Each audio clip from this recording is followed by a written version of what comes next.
안녕하세요, 취분남입니다. 3월 1 NBA 분석입니다. 영상 시청 전 구독, 좋아요, 알람 설정 부탁드립니다. 가족방 입장하시면 더 많은 정보 받아보실 수 있습니다. 디트로이트 피스톤스 대 클리블랜드 캐벌리어스. 디트로이트는 시카고 원정에서 승리하며 연패에서 벗어났습니다. 전반 상대의 골 및 득점을 막아내지 못하고 끌려갔지만 3쿼터 이후 외곽포가 잘 터졌습니다. 커닝햄이 3점슛 3개 포함 26점을 기록하며 역전을 이끌었고, 폰테키오는 벤치에서 나와 3점슛 5개를 성공했습니다. 스튜어트가 돌아오며 특유의 거친 수비도 살아났고 이제 연승을 노리고 있습니다. 클리블랜드는 목요일 시카고 원정에서 뼈아픈 역전패를 당했습니다. 4쿼터 초반을 지배하며 10점 차까지 리드를 잡았기에 승리하는 것으로 보였는데 막판 3점 파울로 내준 자유투로 인해 연장으로 갔고 2차 연장 끝에 패했습니다. 7개를 성공한 갈란드를 비롯해 팀 3점 성공률이 좋았지만 리바운드에서 상대에 압도당했습니다. 클블의 승리를 봅니다. 비록 시카고에 패하며 주춤한 건 사실이지만 전력의 우위는 확실합니다. 특히 직전 경기 부진을 털어내기 위해 미첼과 갈란드가 더 경기에 집중할 것이기에 초반부터 격차를 벌릴 수 있습니다. 스튜어트와 듀런이 제공권 장악에 나설 디트지만 벤치의 열세도 문제가 될 수 있습니다. 클블이 승리하고 직전 경기 패배의 충격에서 벗어날 것입니다. 필라델피아 세븐티식서스 대 샬럿 호네츠. 필라델피아는 리그 선두인 보스턴 상대로 원정에서 패하고 홈으로 돌아왔습니다. 32점을 기록한 맥시를 앞세워 4쿼터 초반 2점 차까지 추격에 성공했지만 그 이후 4분여간 무득점에 그치며 모멘텀을 내주고 말았습니다. 그로 인해 이제 올랜도를 비롯한 추격자들에게 순위를 역전당할 위기에 처했습니다. 엠비드가 한 달 정도를 더 빠져야 하기에 시즌 중 가장 큰 위기입니다. 카메론 페인과 멜튼, 버디 힐드 등 베테랑 백코트가 맥시를 더 지원해야 합니다. 샬럿은 미러키에 이어 필라를 연달아 만나는 일정입니다. 3월 초 복귀가 예정된 라멜로 볼과 마크 윌리엄스의 복귀일이 가까워졌고 그 외에는 부상자가 없는 상황으로 선수단 운영에 대한 부담은 적습니다. 브랜든 밀러가 드래프트 당시 기대된 탑 프로스펙트로서의 모습을 보여주고 있고 팀을 떠나지 않은 브리지스의 존재감도 있습니다. 필라의 승리를 봅니다. 샬럿은 윌리엄스의 결장 공백에도 리차드가 높이를 앞세운 골 및 존재감을 보이고 있지만 라멜로 볼에 공백이 있는 볼핸들러 문제가 있습니다. 맥시가 상대 앞선을 경기 내내 스피드를 앞세운 돌파로 이겨낼 것이고 힐트와 우브레의 외곽 지원이 있을 필라가 승리할 것입니다. 보스턴 셀틱스 대 댈러스 매버릭스. 보스턴은 필리를 잡고 정규리그 우승을 향해 한 발 더 나아갔습니다. 엠비드가 빠진 필라 상대로 다소 고전하기도 했지만 4쿼터 초반 이후 26대 10의 스코어를 기록했습니다. 벤치 득점은 15점에 그쳤지만 31점을 몰아친 제일린 브라운을 비롯해 3명의 선수가 23득점 이상을 해줬고 화이트가 3블록 2스틸로 수비를 이끌었습니다. 역대급 주전 멤버를 구축하며 우승을 향해 진격하는 모습입니다. 댈러스는 토론토 원정에서 3쿼터를 지배하며 역전승했습니다. 엠마뉴엘 퀴클리와 바렛의 3점포를 앞세워 경기에 나선 토론토 상대로 고전했지만 모처럼 활약한 벤치가 모멘텀을 가져왔고 워싱턴과 어빙이 주전 구간에서 돈치치를 지원했습니다.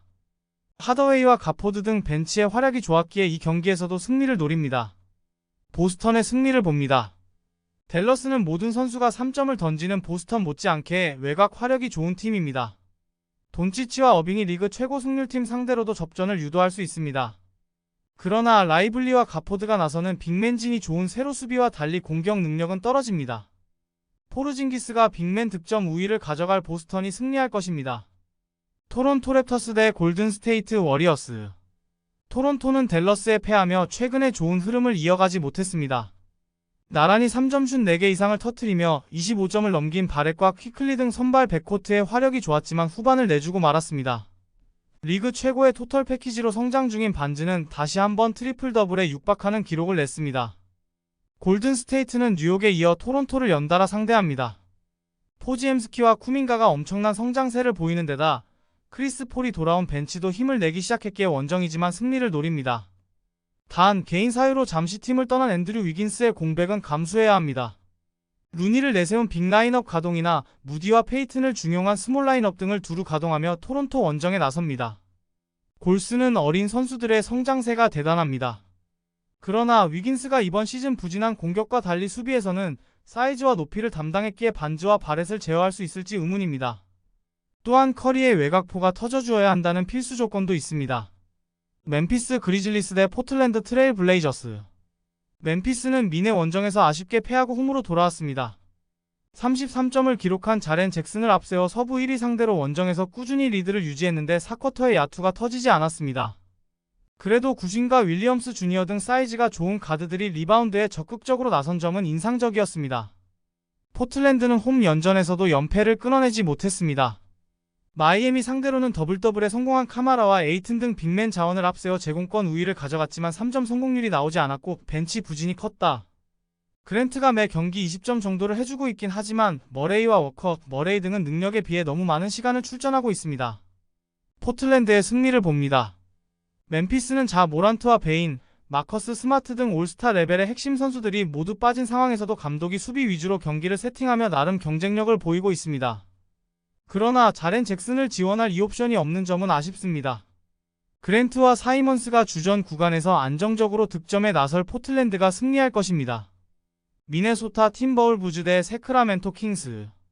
미네소타는 멤피스를 잡고 오클라호마와 서부 우승 경쟁을 이어갔습니다. 끈질긴 수비로 경기에 임한 멤피스 상대로 전반 리드를 허용하는 등 경기 내내 고전했지만 후반을 장악했습니다. 한 경기를 휴식하고 돌아온 타운스는 더블더블에 성공했고 에드워즈가 11개의 자유투를 모두 성공하며 34점을 폭발했습니다. 그리고 하루를 휴식하고 다시 홈 연전에 나섭니다. 팍스가 부상 여파로 한 경기를 휴식한 덴버 원정에서 완패했습니다. 2쿼터 한때 47대 32로 15점 차 리드를 잡기도 했지만 그 후 8대 33의 스코어링 런을 당한 것이 뼈아팠습니다. 사보니스는 다양한 기록을 기록지에 새기며 역할을 했지만 미첼과 몽크 등으로는 팍스의 공백을 메우기 어려웠습니다. 미네소타의 승리를 봅니다. 세크는 팍스가 이 경기에 돌아올 것으로 보입니다. 그러나 몽크의 벤치 득점이 나오지 않는 최근이기에 미네소타 벤치 파워를 감당하기 힘들 것입니다. 고베어와 타운스가 사보니스의 골밑 침투도 저지할 미네소타가 승리하며 연승을 이어갈 것입니다. 뉴올리언스 펠리컨스 대 인디애나 페이서스. 뉴올은 원정에서 열린 첫 경기에서 4쿼터 후반 3점 차까지 추격했지만 할리버튼과 시아캄 듀오를 제어하지 못하고 패했습니다. 발렌슈나스의 부상 이탈로 인해 긴 시간을 나선 마샬과 레리 낸스 등 벤치 빅맨들이 리바운드에 적극적으로 가담했지만 제공권에서 밀린 것이 아쉬웠습니다. 그래도 부상에서 돌아온 맥컬럼이 첫 경기부터 3점 슛 5개 포함 21점을 기록했고 잉그램의 공격 적극성도 돋보였습니다. 인디애나는 승부처 클러치를 지배한 할리버튼을 앞세워 홈경기를 승리했습니다. 게임 리딩에 전념하느라 득점이 적긴 했지만 가장 중요한 3점포를 터뜨리며 막판 6점차 리드를 만들었고 시아캄에게 완벽한 떠먹여주기 패스를 성공했습니다. 주전으로 올라와 잘해주는 매설인 효과도 큰데 부상으로 빠진 네스미스의 공백을 메웠습니다. 뉴올이 리벤지를 위해 전력을 다하겠지만 발렌슈나스가 부상 이슈로 결장 가능성이 높기에 터너와 시아캄, 스미스 등의 높이에 고전할 수 있습니다. 할리버튼이 맥컬럼의 수비를 뿌리치며 트랜지션을 주도할 것이고 네마드와 매서린의 외곽 지원 위주로 공격할 것입니다. 시카고 불스 대 미러키 벅스. 시카고는 강호인 클브를 잡고 1승을 더했습니다. 4쿼터 초반 10점 차로 뒤지며 패색이 짙던 경기였는데 승부처 추격에 성공하며 경기를 연장으로 끌고 갔고 2차 연장 끝에 승리했습니다. 카루소의 부상 결장으로 인해 드러먼드가 주전으로 올라선 투빅을 가동했는데 리바운드에서 74대 39로 상대를 압도했습니다. 26개를 잡아낸 드러먼드를 비롯해 프론트코트의 우위가 승인이었습니다. 미러키는 샬럿에 이어 시카고를 연달아 백투백으로 만납니다. 그러나 이동거리가 길지 않기에 주축 선수들에게 휴식을 주는 운영은 하지 않을 것입니다. 동부 우승을 노리는 팀인데 클리블랜드와 디비전 우승 경쟁도 하기에 최대한 많은 승리가 필요한 시즌 막판입니다. 발목 부상으로 빠진 크리스 미들턴을 제외한 선수들이 정상적으로 플레잉 타임을 가져가며 경기에 나설 것입니다. 미러키의 승리를 봅니다. 시카고가 클블 상대로 재미를 본 부세비치의 드러먼드의 투빅을 다시 가동할 수도 있지만 쿤보와 브룩 로페즈가 나서는 미러키 상대로는 골밑 우위를 가져가기 어렵다. 릴라드가 외곽에서 득점을 이끌 수 있고 크라우더가 거친 수비로 드로잔을 어렵게 할 미러키가 승리할 것입니다. LA 클리퍼스 대 워싱턴 위저즈. 클리퍼스는 레이커스의 충격적인 역전패를 당했습니다. 한때 덴버와 오클, 미네소타와 더불어 나란히 35승 16패를 기록하며 서부 공동 1위를 기록 중이었는데 그 이후 2승 4패의 성적으로 4위까지 추락했습니다. 이제는 추격자들의 추격도 받고 있는 등 상황이 좋지 않고 하위권 팀 상대로도 집중해 승리를 따내야 합니다. 부상 중인 폴 조지와 주바치가 결장하기에 커피와 타이스 등이 공백을 메워야 합니다. 워싱턴은 레이커스에 이어 클리퍼스를 만납니다. 후반기에는 디트보다도 부진한 경기력으로 일관하고 있는데 우승권 팀들을 연달아 만나야 합니다. 부상 이슈가 있는 아브디아와 쿨리발리가 빠져있기에 로테이션 운영에 대한 부담도 있습니다. 그래도 타이어스 존스와 쿠즈마, 베글리 등이 나서는 주전 구간은 어느 정도는 버텨주고 있습니다. 클리퍼스의 승리를 봅니다. 워싱턴은 조던 풀이 벤치로 내려간 이후 경기력을 끌어올리긴 했지만 클리퍼스 상대로는 전력의 열세가 너무 큽니다. 레너드와 하든이 주전 구간에서 수비 매치업을 폭격하며 팀에게 리드를 안길 수 있고 파웰의 벤치 지원이 있을 클리퍼스가 승리할 것입니다. 영상 재밌게 보셨다면 구독, 좋아요, 알람 설정 부탁드립니다.